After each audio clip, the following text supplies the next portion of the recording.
Hi, and welcome to this live reading from Hart's Rescue by Meredith Hart, and this is presented by Itsy Bitsy Book Bits. Chapter 1, Rowan, the End of Everything. He's not dead, I scream.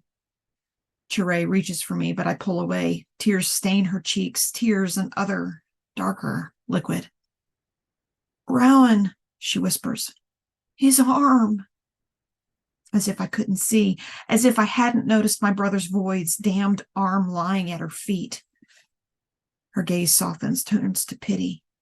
I spin away. No, there's no time for pity. I stagger away from the golden pool of light cast by Chirae's lamp and fall to my knees beside my brother's body. He's curled up against the snow, his scarlet cloak black on white in the failing light of the glow-soft orbs. I reach for him, my heart hammering against my ribs and the rest of me cold and numb, and paces away. It was too late for the others, the three broken bodies we'd stumbled over as we ran, following the screams. But those had been farmers, shepherds. They weren't fighters. They weren't my brother. He's face down in the snow, my brother Phaedron. My vision blurs and flattens as the hissing shadows of my magic stretch across the blood-stained snow. I close my fingers around his shoulder, his existing shoulder. Some hideous part of my mind whispers, and then I roll him over as gently as he used to when we were children, and I'd fallen asleep in his bed again, chased from my own by the dark shadows of my nightmares. He groans as I push him over. My throat closes around whatever words I might have said. His face is almost as pale as the snow, and his right side is a huge, bleeding hole, but by all the beasts and whispers of the void, he lives. My brother still lives. Faye, I whisper. Faye, I'm here. His breath is rasping, erratic. Snow clings to his blue lips like frost on the windows. A helpless blind rage rises in my chest, swallowing my throat. Voids, damn it, I should have been here. Should have been me. If only I hadn't lingered over that second mug of tea or stayed to stoke the fire, if I hadn't been late, if I hadn't been lazy. Voids, this isn't helping. I force myself to stare at Phaedron's body to actually assess the situation. The right half of him is a wreck. There's so much blood I can't even tell where his injuries end and the snow begins. Rage and anger rise again, trailing the inky black tendrils of my magic as they wind through the dark forest. I hiss through my teeth. A warm hand closes on my shoulder. Chirae, bless her, she alone kept up with me as I raced toward the screaming, past the butchered bodies of the men and women who'd live here in the world's end for my entire life. She alone hadn't fled when my magic had exploded that barn, reached through the dead frozen trees, and tangled the monster responsible for the murders. So, yeah, great. The monster who'd done this was now trapped in a web of my rage while my brother bled to death in front of me. Rowan, Chirae whispers again. My vision blurs. Oh, Voids, no. I ball my hands into fists and call my magic back, all the hissing darkness and anger that's never far from me. It yields slowly. This magic may well be part of me, but it's not entirely mine. And it really, really doesn't want to let the monster go. But what good is all this cursed magic if I can't even save Phaedron? Chirae gasps, and I force my eyes open. The light of her lamp has retreated. Her hand is no longer on my shoulder. The snow at my feet swirls and churns with the slithering whispers of my magic. Dark tendrils climb the dead trees and drown out the faint violet light of the glow-soft orbs. It's all darkness here now. I'm dimly aware of my lips curving into a grin. Chirae has never seen this before. No one has ever seen this, save my brother. But I'm beyond caring what anybody thinks of my powers, the full horrifying extent of my freak magic. I let my gaze soften and turn to the mess of Phaedron's right side. Blood is still spurting onto the snow, oozing from somewhere deep inside of him. I draw my hands together and pull magic toward my brother's side. My skull throbs as my magic surges forward. Pale blue fire bleeds from my eyes. rising up to intertwine with the tendrils of my magic, making my brother's body a silhouette of ebony and silver. The work is slow, and my magic is sluggish and unresponsive. It's so quick to catch and tangle, to kill and destroy, but I've never asked it to do this before. I'm not a healer, for the void's sake, but how hard could it be to mend instead of to destroy? Sweat rolls down my face and stings my eyes. I don't dare move my hands. My magic laps against the broken places on Phaedron's body and carefully, reluctantly begins to heal. Phaedron moans, long and low and horrible, and some part of me worries that I'll hear that sound for the rest of my life, in the quiet moments when I'm searching desperately for the embrace of sleep. I'm sorry, I hiss through clenched teeth. My magic burns, always has, always will. Controlling it burns my eyes, my hands, the very marrow of my bones. And I know it must be burning Phaedron too, searing his skin as it yanks what's left of him back together. What's left of him? There's a gaping hole there in my chest, in my mind, a terrifying abyss I don't dare touch. Something born out of the twisted arm of Chere's feet and the bloody mess I'm currently forcing back together. Phaedron has always been the best of the two of us, the strongest, the most beautiful. Magic hisses across my palms as I tug on it, feeling for the warm places on Phaedron's body, the open places, and then forcing my magic to close them, to pull my brother back together. Don't be too long, he'd said to me this morning, just hours ago, as he pulled his cloak off the hook by the door.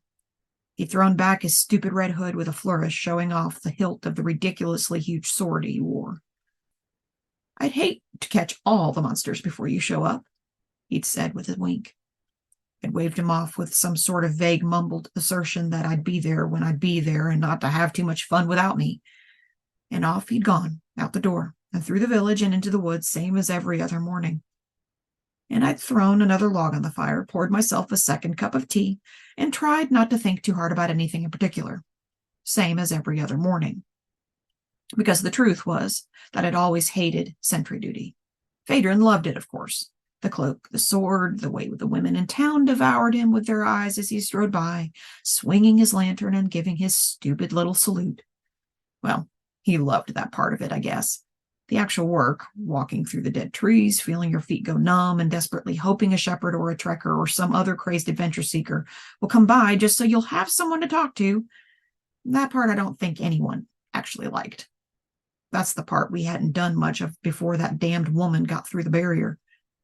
Phaedron had been a sentry forever, of course, but his sentry duty had mostly involved walking through town, having 3-hour-long lunches at the dumpy little unfamed World's End pub at the center of the equally unfamed World's End town, and flirting with the high-born ladies and gentlemen who came through the outer ring on their stupid trekker adventures, until she showed up, and everything changed. And then I got roped into the gig too, and it was still better than the alternative, I suppose. Still, just because it did the job didn't mean I liked it. So I dragged myself into the frozen forest for a few hours a day, usually showing up late and leaving early, while Phaedron did the actual work of making sure the dead trees were in exactly the same shape they'd been for the past 20 years, and the only footprints in the snow were sheep and shepherds and the soft, quiet creatures of magic they'd first created to make this place feel more like home. And once a year or so, I'd yet again broach the topic of us leaving, and Phaedron would yet again shoot me down, citing duty or obligations or whatever cute girl was currently toying with his heart or some other bullshit excuse. And then I'd clam up for another cycle, same as it ever was, until today. Today there had been screaming. Today something had come through, another monster from the worlds above, and that something, I flinch as the magic cuts deeper than usual, then glance down to see blood glistening in a straight line across my palm. Damn. Lost control, let my anger slip.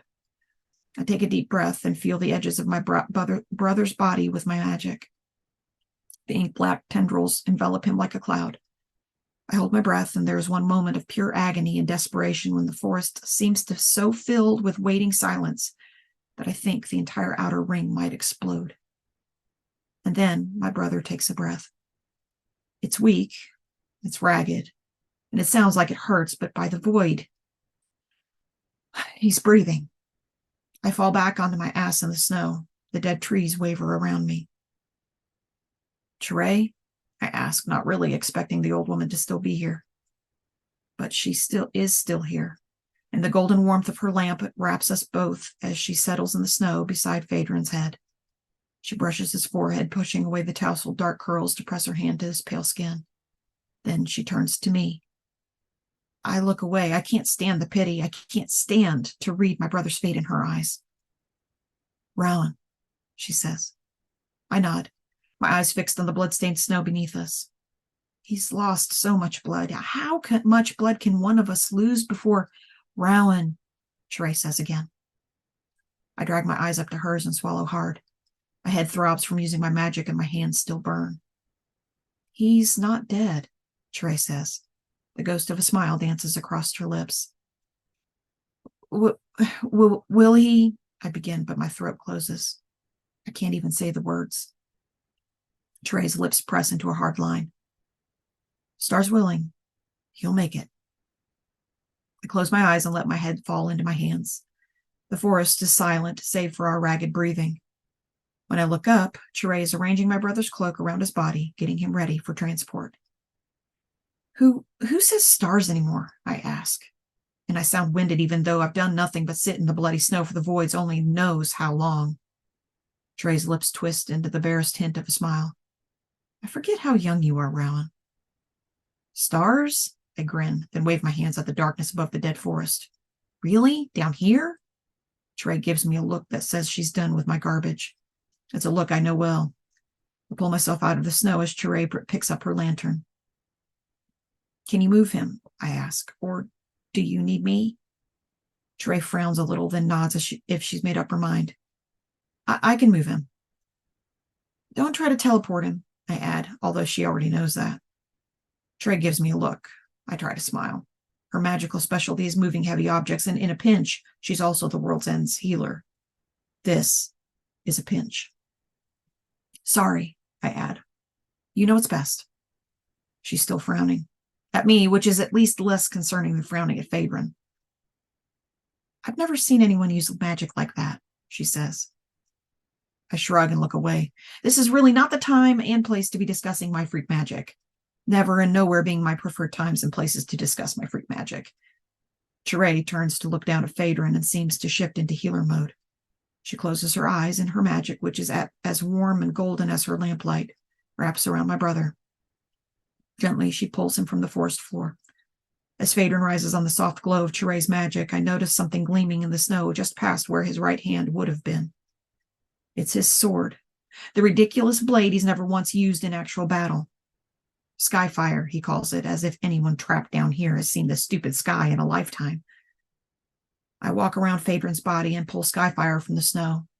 The damned thing is cold as ice and about twice as heavy as I would have liked. See you at home, I whisper to Phaedron.